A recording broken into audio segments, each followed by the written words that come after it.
A kí yín káàbọ̀ sí ètò yín ètò wa JEKI BIBELI SORO. Ètò tí ìjọ Kristi l'Ondo àti ìjọ Kristi níbi gbogbo tí wọ́n ń ṣe olùgbọ̀wọ́ rẹ̀. Orúkọ tèmi ni Fasonu Victor, Ajihinrere Kristi. Kí a tó tẹ̀síwájú, ẹ jẹ́ kí a tẹríba fún àdúrà.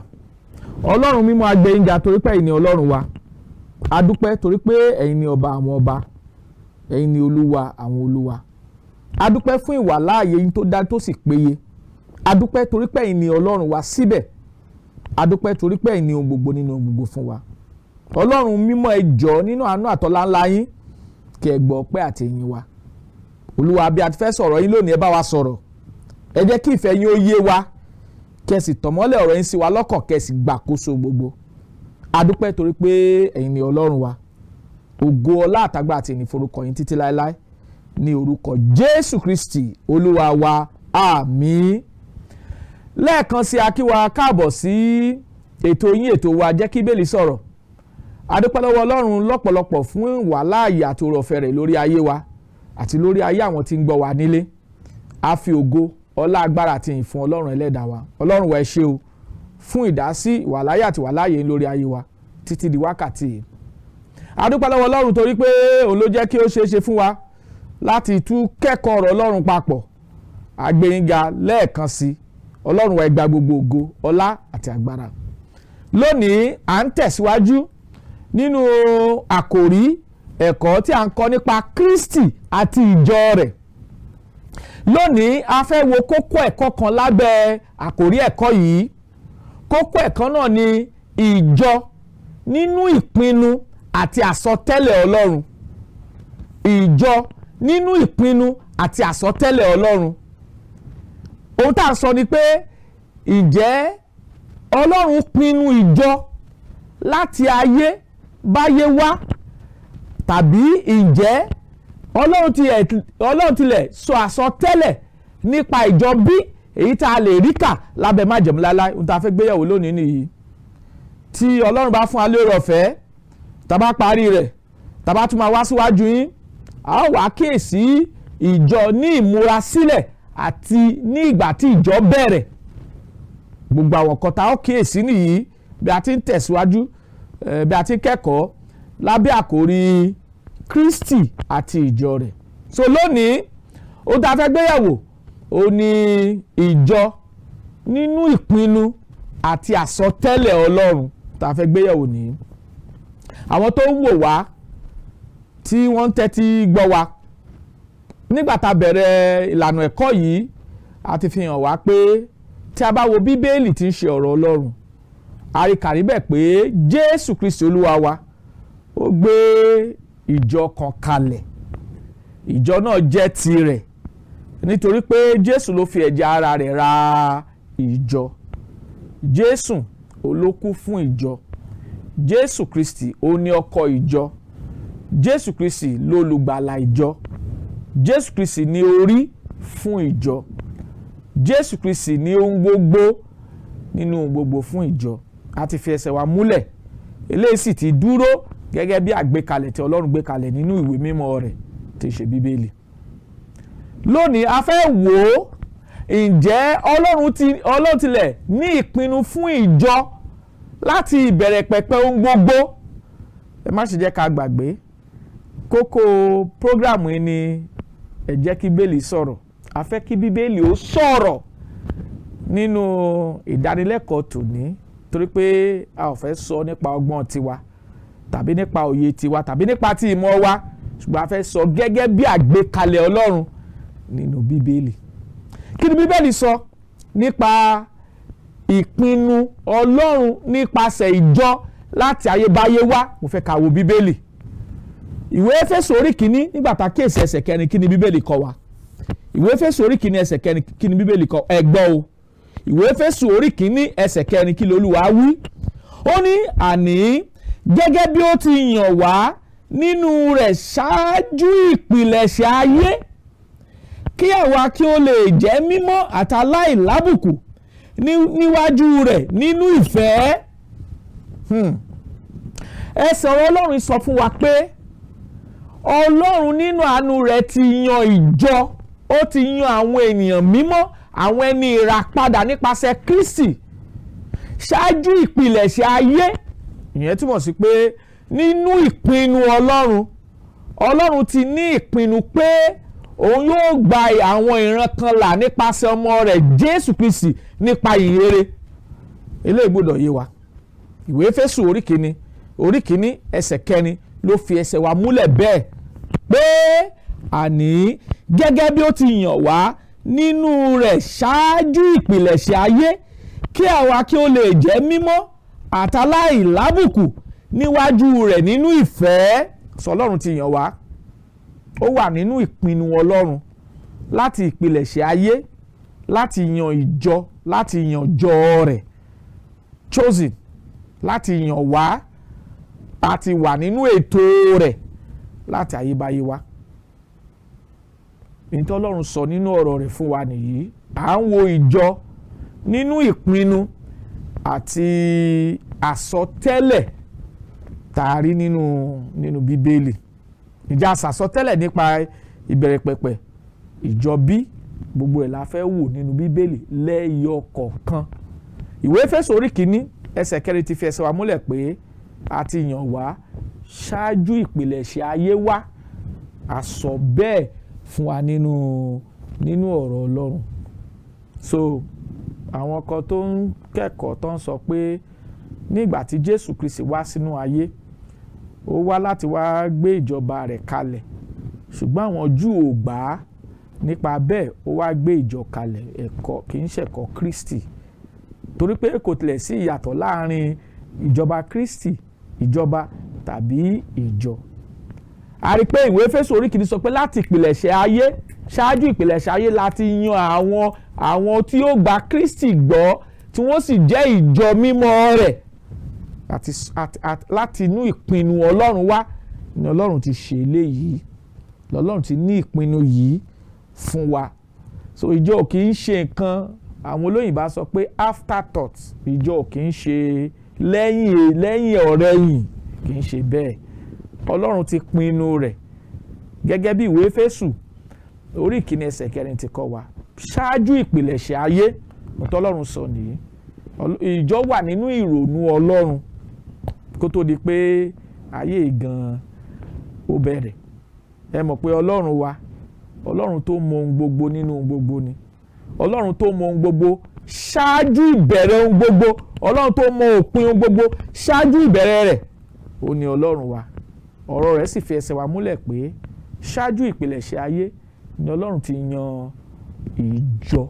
Ọlọ́run ti yan ìjọ tí àwọn ènìyàn mímọ́ tó gba Kristi gbọ́ tó sì dó nínú ẹ̀kọ́ rẹ̀ lọ́lọ́run ti yàn wọ́n fẹ́.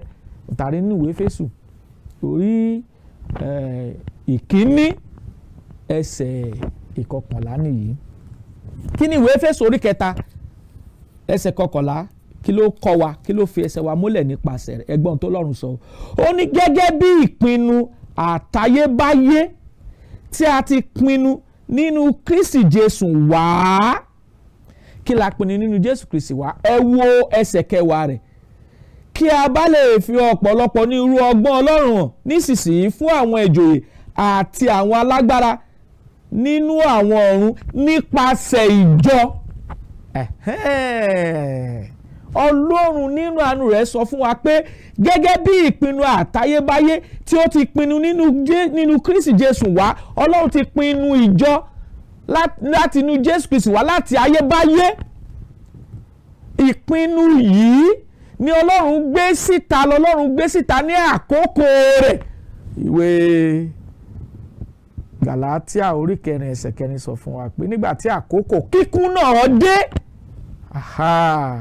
kó tó di pé Ọlọ́run gbé nǹkan kalẹ̀, Ọlọ́run ti ní ìpinnu rẹ̀ àti ayébáyé ni Ọlọ́run ti ní ìpinnu ìjọ àwọn ènìyàn rẹ̀, ìjọ nípasẹ̀ Jésù Kristi Olúwa wa. Ìta àṣírí nínú ìwé Éfésù orí 3 ẹsẹ̀ 11 nìyí. Ìwé Éfésù orí 1 ẹsẹ̀ 4 sọ fún wa pé láti ìpilẹ̀ṣẹ̀ ayé, ṣáájú ìpilẹ̀ṣẹ̀ ayé lọ́lọ́run ti ní ìpinnu, lọ́lọ́run ti yan àwọn ènìyàn fẹ́ nípasẹ̀ Jésù Kristi. Ìwé Éfésù orí 3 ẹsẹ̀ 11 ó fi ẹsẹ̀ wa múlẹ̀ pé láti ayébáyé wá ni Ọlọ́run ti pinnu, ó ti pinnu ìjọ nípasẹ̀ Jésù Kristi Olúwa wa. Ìyẹn túmọ̀ sí pé gẹ́gẹ́ bí mo ti sọ ṣáájú, àwọn olóyìnbó á ní the church is not an afterthought. Ọlọ́run ti pinnu rẹ̀ láti ayébáyé wá. Ó ń bẹ nínú ìpinnu àti nínú ète Ọlọ́run ẹlẹ́dàá wa. Nítorí ni à ń gbé ẹ̀kọ́ tá à ń gbéyẹ̀wò ní ìjọ nínú ìpinnu àti àsọtẹ́lẹ̀ ní tá à ń gbéyẹ̀wò ní lábẹ́ àkórí ẹ̀kọ́ Kristi àti ìjọ rẹ̀. Tí Ọlọ́run ti pinnu ìjọ láti ayébáyé wá, Ọlọ́run ti yàn wá ṣáájú ìpilẹ̀ṣẹ̀ ayé. Ìwé Éfésù orí kìíní ẹsẹ̀ 4 ló sọ bẹ́ẹ̀. Ìwé Éfésù orí 4 ẹsẹ̀ 11, Ọlọ́run ti pinnu ìpinnu rẹ̀ àtayébáyé wá ni pé nípasẹ̀ ìjọ, nípasẹ̀ Kristi ni a ó fi gbé ìjọ Ọlọ́run kalẹ̀. Ìtàrí nínú Bíbélì tí ń ṣe ẹyọ kan tàrí nínú ọ̀rọ̀ Ọlọ́run.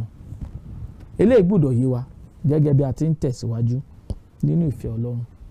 Ọlọ́run tilẹ̀ jẹ́ kí a mọ̀ pé nínú ọ̀rọ̀ rẹ̀ nínú ìwé Pétérù kínní orí kínní ẹsẹ̀ 20 kí ni Bíbélì kọ́ wa. Pétérù kínní orí kínní nígbà tá a kíyèsí ẹsẹ̀ 20 kí l'Ọlọ́run sọ fún wa níbẹ̀. Ẹgbọ́n tó ọ̀rọ̀ Ọlọ́run sọ, ẹgbọ́ o. Ó ní ẹni tí àwa ti mọ̀ tẹ́lẹ̀ ní tòótọ́ ṣáájú ìpìlẹ̀ ayé, gẹ́gẹ́ bí a ti fi hàn ní ìgbà ìkẹyìn wọn ni nítorí yín. Gbogbo ohun tí Jésù Kristi Olúwa wá ṣe, Ọlọ́run ti ní ìmọ̀ rẹ̀ láti ìpilẹ̀ṣẹ̀ ayé wá. Ẹ mọ̀ pa sọ pé Ọlọ́run ẹlẹ́dàá wa ó ti mọ òpin nínú ìbẹ̀rẹ̀ ohun gbogbo, ó sì mọ ohun gbogbo. Àwọn ẹsẹ̀ ọ̀rọ̀ Ọlọ́run yìí fi ẹsẹ̀ wa múlẹ̀ pé Ọlọ́run ti ní ìpinnu pé òun yóò gbé ìjọ rẹ̀ kalẹ̀ ṣáájú ìpilẹ̀ṣẹ̀ ayé wá. Láti ayébáyé l'Ọlọ́run ti pinnu rẹ̀. Ẹsẹ̀ ọ̀rọ̀ Ọlọ́run sì tún fi ìwé Pétérù kínní orí kínní ẹsẹ̀ 20 sì tún fi ẹsẹ̀ wa múlẹ̀ náà bẹ́ẹ̀. Ohun tá à ń sọ ni pé ẹ̀yin ènìyàn wa nílé, pé láti ṣáájú ìpilẹ̀ṣẹ̀ ohun gbogbo ni Ọlọ́run nínú àánú rẹ̀ ló ti pinnu ìjọ. Ìjọ kì í ṣe afterthought. Àwọn ẹsẹ̀ Bíbélì tí a kà, ìwé Éfésù orí kìíní ẹsẹ̀ 4, ìwé Éfésù orí 4 ẹsẹ̀ 11, ìwé Pétérù kìíní orí kìíní ẹsẹ̀ 20, ó ti fi ẹsẹ̀ wa múlẹ̀ pé ìpinnu Ọlọ́run fún ìjọ rẹ̀ láti gbé ìjọ rẹ̀ kalẹ̀ ní àkókò rẹ̀, Ọlọ́run ti pinnu rẹ̀ ṣáájú ohun gbogbo. Ó wà nínú ìpinnu Ọlọ́run ẹlẹ́dàá wa. Ó ṣe ní láàánú lónìí pé onírúurú ìgbékalẹ̀ ìjọ láàrí tó wà nínú ayé. Bàbá dẹ̀ kíyèsí Bíbélì, a ò rí bẹ́ẹ̀. Ìpinnu Ọlọ́run fún ìjọ rẹ̀ ni pé Kristi yóò ní ara kan, yóò gbé ara kan kalẹ̀ tí ń ṣe ìjọ rẹ̀, yóò sì tàn kálẹ̀ gbogbo ayé tí kò ní pín yẹlẹyẹlẹ. Ìpinnu Ọlọ́run nìyí. A ti wo ìpinnu rẹ̀. Ìwé Éfésù orí kìíní ẹsẹ̀ 4, ṣáájú ìpilẹ̀ṣẹ̀ ayé l'Ọlọ́run ti yan àwọn kan fẹ́ nípasẹ̀ Jésù Olúwa wa. Ìwé Éfésù orí 4 ẹsẹ̀ 11 àti ìwé Pétérù kìíní orí kìíní ẹsẹ̀ 20, ó fi ẹsẹ̀ wa múlẹ̀ pé láti àtayébáyé wá l'Ọlọ́run ti pinnu ìdáǹdè àti ìgbàlà rẹ̀ nípa ìjọ. Ìpinnu Ọlọ́run nìyí fún ìjọ rẹ̀ tí ń ṣe ara Kristi, tí sì ń ṣe ẹyọ kan. Ẹ̀yin tẹ́ ń wò wá nílé, ẹ jẹ́ á padà sínú Bíbélì. Ọlọ́run ti fi ìgbàlà àti ìdáǹdè àtijọ́sìn àti iṣẹ́ rẹ̀ ó ti fi hàn wá nínú ọ̀rọ̀ Ọlọ́run. Ọlọ́run fẹ́ kí a máa tẹ̀síwájú nínú ìsìn ìyapa tí bẹ nínú ayé. Ọlọ́run ti ní ìpinnu fún ìjọ láti ayébáyé wá, gẹ́gẹ́ bó ta ti nínú àwọn ẹsẹ̀ Bíbélì 3 tí a ti kà sí wa létí. Éfésù orí kìíní ẹsẹ̀ 4, Éfésù orí 4 ẹsẹ̀ 11, Pétérù kìíní orí kìíní ẹsẹ̀ 20. Àwọn ẹsẹ̀ Bíbélì 3 yóò fi ẹsẹ̀ wa múlẹ̀ pé láti ayébáyé wá l'Ọlọ́run ti ní ìpinnu fún ìjọ nípasẹ̀ Kristi. Ó tá a rí nínú ọ̀rọ̀ Ọlọ́run yìí. Kókó ẹ̀kọ́ tá à ń gbéyẹ̀wò lẹ́ẹ̀kan sí, ó ní ìpinnu Ọlọ́run fún ìjọ àti àsọtẹ́lẹ̀ ìjọ nínú ìpinnu àti àsọtẹ́lẹ̀ Ọlọ́run. A sì ti wo àwọn ẹsẹ̀ Bíbélì tó bá wa sọ̀rọ̀ nípa ìpinnu Ọlọ́run nípa ìjọ ṣáájú ìpilẹ̀ṣẹ̀ ayé àti wò ó. Èkejì nínú rẹ̀ ni pé a fẹ́ wo ìjọ nípa àsọtẹ́lẹ̀ tá a ti sọ lábẹ́ májẹ̀mú láéláé. A fẹ́ wo ìjọ nípa àsọtẹ́lẹ̀ tí a ti sọ lábẹ́ májẹ̀mú láéláé. Ǹjẹ́ àwọn wòlíì tó wá ṣáájú Kristi àtàwọn ènìyàn Ọlọ́run jẹ́ wọ́n sọ àsọtẹ́lẹ̀ nípa ìjọ bí? Ẹ ká wo Bíbélì. Bíbélì ni ó dá wa lóhùn. Bíbélì ni atọ́kùn wa. Bíbélì ni ó sì kọ́ wa ní ìfẹ́ rẹ̀. Ẹ ká gbọ́n tọ̀rọ̀ Ọlọ́run sọ. Àkọ́kọ́, nígbà tá a kíyèsí Sámúẹ́lì kejì orí kejì ẹsẹ̀ 12 àti 13, Ọlọ́run ṣe ìlérí fún Dáfídì pé irú ọmọ rẹ̀ ni ó jókòó sórí ìtẹ́. Àsọtẹ́lẹ̀ nìyí èyí tí ó wá sí ìmúṣẹ ní Ìṣe Àpọ́stélì orí kejì ẹsẹ̀ 29 29 sí ẹsẹ̀ 30. Sámúẹ́lì kejì orí keje ẹsẹ̀ 12 sí 13, Ọlọ́run ṣèlérí fún Dáfídì pé irú ọmọ rẹ̀ òní ó jókòó sí orí ìtẹ́ ìjọba náà. Ọ̀rọ̀ sì wá sí ìmúṣẹ nígbà tá a kíyèsí Ìṣe Àpọ́stélì orí kejì. Ẹ wo ohun tí Bíbélì sọ. Ìṣe Àpọ́stélì orí kejì nígbà tá a kíyèsí ẹsẹ̀ 29 29 sí 30. Kí ni Bíbélì sọ? Ẹgbọ́n tí Bíbélì sọ o, ẹ̀yin ènìyàn wa nílé. Ó ní ará, ẹ jẹ́ kí èmi kí ó sọ fún yín gbangba ní ti Dáfídì baba ńlá pé ó kú, a sì sin, ibojì rẹ̀ sì ń bẹ lọ́dọ̀ wa títí tó fi di òní yìí.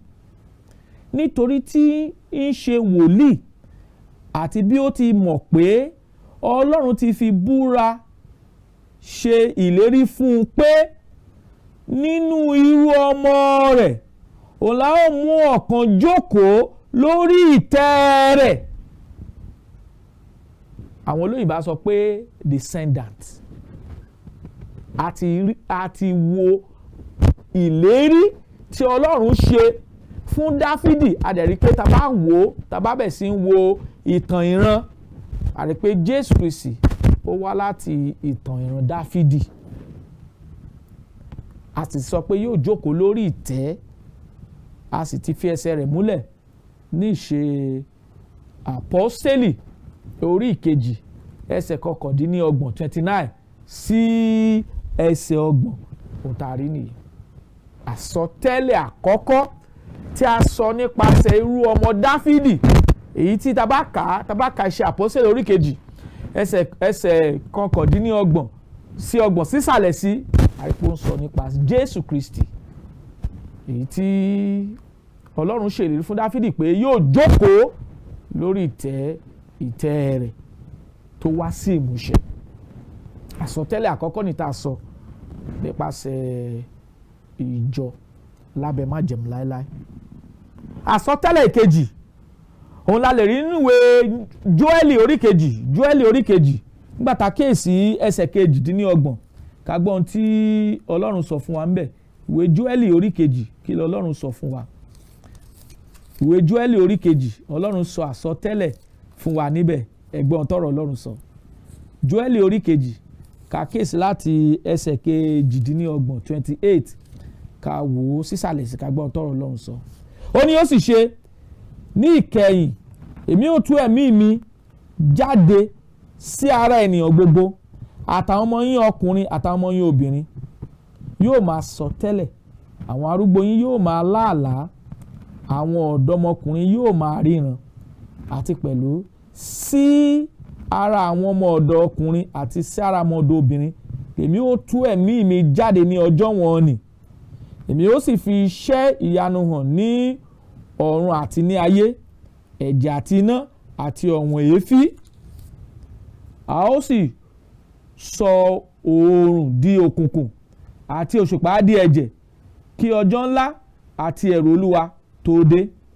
Yóò sì ṣe ẹnikẹ́ni tí ó bá ké pe orúkọ Olúwa ni a ó gbàlà, nítorí ní orí òkè Síónì àti ní Jerúsálẹ́mù ni ìgbàlà yóò ti wá, bí Olúwa ti wí, àti nínú àwọn ìyókù tí Olúwa yóò pè. Ẹ wo àsọtẹ́lẹ̀ èyí tí a ti ẹnu wòlíì Jóẹ́lì sọ nípa ìṣẹ̀lẹ̀ tí ó ṣẹlẹ̀ ní ìkẹyìn ọjọ́. Ìṣẹ̀lẹ̀ yìí sì ṣẹlẹ̀ ní ọjọ́ Pentikọ́sì. Ìṣẹ̀lẹ̀ yìí ni Pétérù ló tọ́ka sí pé ṣèbí ní ìgbà tí àwọn àpọ́sítélì bẹ̀rẹ̀ sí sọ ní irú èdè tí wọ́n sì ń fi ògo fún Ọlọ́run, tí àwọn ènìyàn ń béèrè lọ́wọ́ wọn ní Ìṣe Àpọ́sítélì orí 2 láti ẹsẹ̀ 1 tí dé ẹsẹ̀ 13, tí wọ́n béèrè pé ǹjẹ́ àwọn wọ̀nyí ti mutí yó ní wákàtí ìbẹ̀rẹ̀ pẹ̀pẹ̀ ọjọ́? Ni Pétérù dìde ní Ìṣe Àpọ́sítélì orí 2 nígbà tá kíyèsí ẹsẹ̀ 14. Ó ní kì í ṣe pé àwa tá wà ní àmutí yó torí pé a ṣẹ̀ṣẹ̀ bẹ̀rẹ̀ ọjọ́ ni.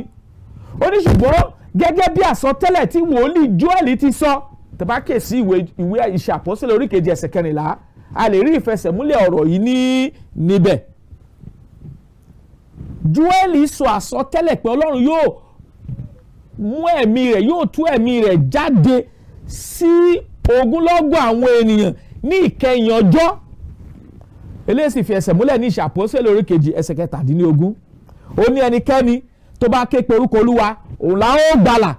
Ìwé Jóẹ́lì orí 2 ẹsẹ̀ 22 32. Ìṣe Àpọ́sítélì orí 2 nígbà tá kíyèsí ẹsẹ̀ 37 37 sí 38, ó sọ fún wa níbẹ̀ ohun tí Ọlọ́run ń béèrè lọ́wọ́ gbogbo ìran ènìyàn kí wọ́n ṣe kí wọ́n tó lè di ẹni ìgbàlà. 38 sọ fún wọn pé, ó sọ fún wa pé Pétérù sì sọ pé ẹ ronúpìwàdà kí a sì baptisi olúkúlùkù ní orúkọ Jésù Kristi fún ìdáríjì ẹ̀ṣẹ̀ yín, ẹ̀yin ó sì gba ẹ̀bùn ẹ̀mí mímọ́.